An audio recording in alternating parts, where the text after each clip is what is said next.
Il-proġett tal-mina bejn Malta u Għawdex wera biċ-ċar li mal-Kap Nazzjonalista Adrian Delia ma tafx fejn int. Wara li l-Partit Nazzjonalista wedu fil-manifest tal-aħħar elezzjoni ġenerali u ftit ta' xurilu vvota favur fil-Parlament, Adrian Delia issa ħareġ jgħid li trid tittieħed deċiżjoni aħħarija. Ix-xettiċiżmu ta' Delia dwar dan il-proġett importanti għall-Lawċin kompla joħroġ il-ħamis fil-għaxija meta indirizza lil partitarji nazzjonalisti fid-Dar Ċentrali. Meta ssir id-debate nazzjonali u mbagħad jiġi deċiż b'mod aħħari, Malta u Għawdex għandhom bżonn il-mina. Mistoqsi x'jagħmel kieku jkunu Prim Ministru biex ikompli bit-tkabbir ekonomiku, Delia naqas milli jsemmi proposta waħda u prova jagħti l-impressjoni li s-settur turistiku ta' pajjiżna sejr lura. Saħansitra prova jmeri sewwa magħruf meta qal li l-lukandier qed jibżu jinvestu f'dan il-qasam. Dan meta rapport tal-Forum Ekonomiku Dinji riċenti klassifika lil Malta l-ewwel fid-dinja fil-prijorità tal-Gvern fl-industrija tat-turiżmu u fil-fiduċja li għandhom il-lukandiera biex jinvestu fi proġetti ġodda. Min irid jinvesti fil-ħotel sodu attenti, għax l-investiment tagħkom friskju. Kritika wkoll il-qasam tas-saħħa u implika li f'pajjiżna huwa bi ħlas. Dan meta kull Malti jingħata servizz bla ħlas fl-isptarijiet u ċ-ċentri tas-saħħa ta' pajjiżna. Pajjiżna s-settur tas-saħħa ma jibqax settur tas-saħħa għal min jista' u għal min ma jistax.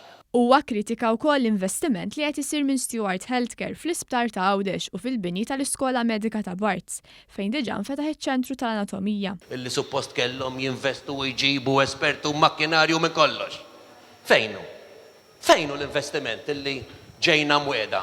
Attakka wkoll il-proġett tal-enerġija li fisser konti torħos u arja aktar nadifa għall-familji. Nefaqhom fil-proġett tal-Power Station. Mistoqsi speċifikament x'jagħmel dwar l-estensjoni taż-żona tal-iżvilupp li saru fi żmien Gvern Nazzjonalista fejn iddaħħlu bosta artijiet fil-proċess ta' nazzjonalizzazzjoni, Delia mhux biss ma weġibx jagħmel iżda qalilna li għandna ninsew x'ġara. Ejja ninsew tat-2006. U lanqas laħqet għaddit minuta li Delia ddikjara hekk. Tat-2006 nistgħu nagħmlu programm fuq. U wara ġa attakkaw ukoll il-ħaddiema barranin u waħħal f'Saviour Balzan li mhux jifhmu. U forsi mhux qed tifhimni biżżejjed fuq għadi. Fl-istess nifs ikkontradixxa dak li ilu jtenni dwar il-popolazzjoni u qal li jaqbel li din tiżdied. Tajjeb li tiżdied il-popolazzjoni. Matul din il-ġimgħa Adrian Delia laq sentej Kap Nazzjonalista u minkejja l-ġlied intern li hemm fih dan il-partit, Delia qal li l-Partit Nazzjonalista se jbiddel id-dinja. U nħarsu lejn id-difetti kollha tal-Partit Nazzjonalista. Irridu nkunu kapaċi nemmnu li nistgħu nbidlu d-dinja. Qal li se jagħmel il-Partit Nazzjonalista bħala partit tan-negozjanti. Maltin u barranin illi nikkonvinċuhom il-Partit Nazzjonalista huwa verament il-partit tal-business. Meta mistoqsi dwar il-bidliet li suppost wettaq fl-aħħar sentej minn ħatmun tal-partit, Adrian Delia telifa u għal 3 darbit sejjaħ lil Saviour Balzan laburist, laburist, laburist. Saviour Balzan, laburist.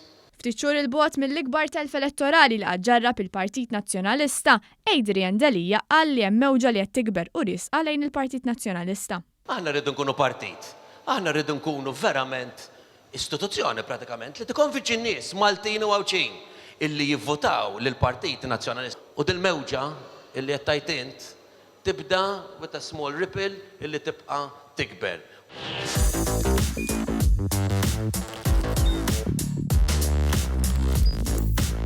Idħol fuq one.com.mt u hemmhekk tista' tara l-programmi kollha li jxandru fuq One permezz ta' One Play.